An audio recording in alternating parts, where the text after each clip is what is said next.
I have a Gottlieb Spider-Man MPU board, and this was originally a dual chip configuration board. It's one of the original boards, and I have placed the jumpers on the back that link up the Prom 1 and Prom 2 position.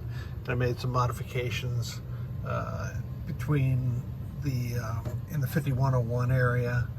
I have scraped the reset section and replaced it with a Dallas Maximum 1811. Got a coin cell battery holder on here. Socketed the 5101, and this board was throwing an error with the Quick Scan 80, and it's still throwing an error, and I can't figure it out. But that led me to replace U2 and U3 with a daughter card that I built.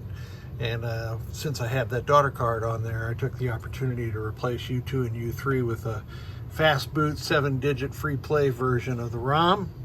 So this board set is working properly now, even though the Quick Scan 80 throws an error. So let me show you that. That's testing U4, U5, U6, and then U1 it's going to flag as failed. U1 is a 5101. I cannot explain why it's doing that, but it is doing that. So let me jump to the next test. If it'll let me do that.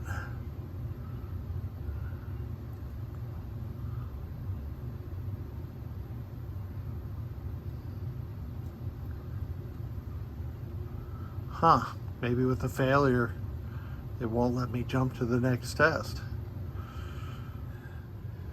I've installed an NV RAM into the board now, and what is super strange is you just saw that 5101 test just passed perfectly.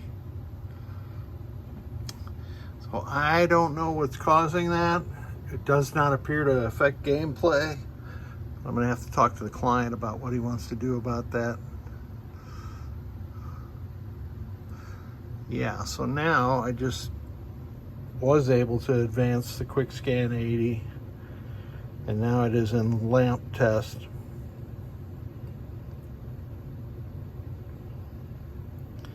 So that's interesting. I hadn't been using the Quick Scan 80 to my detriment for doing lamp tests and solenoid tests and sound circuit tests. But since I started doing it, I kind of like it, except for this test is a little slow.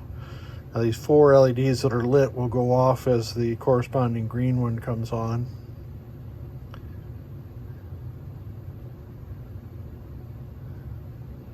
So that is all of the lamp circuitry. Let me jump to solenoid test. I'm sorry, sound test. And you can see it's counting down in reverse binary, and all the sounds go through the driver board with this 7404. So it is important to test that.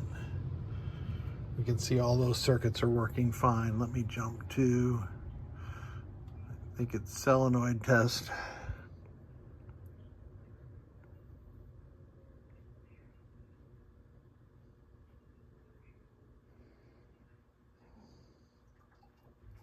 Two, three,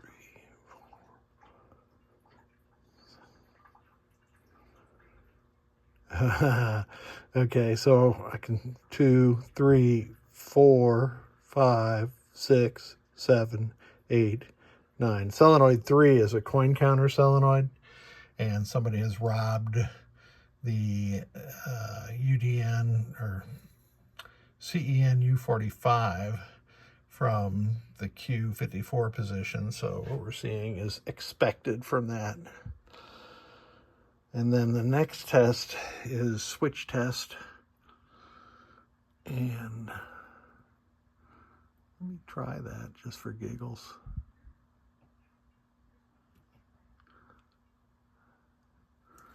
Okay, let's see.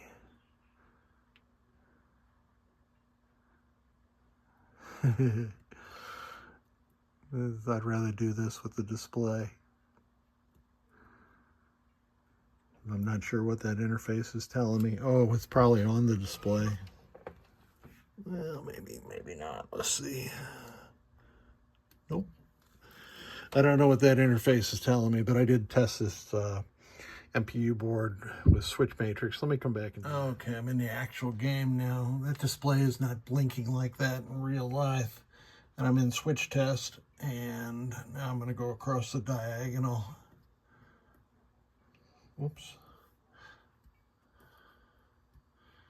I need to make a special switchboard here that I'm going to do 76 and 67, because if you press 77, it does something goofy. And the next test is the display test. I'll just show you one of the displays working. Well, here's my 7-digit display working. And the ones, it's important that they work correctly. And I had just fixed another CPU that didn't have the ones working correctly. So this CPU board and its driver board and the power supply I've rehabbed, and a 4-digit display that goes with it, they're all working perfectly.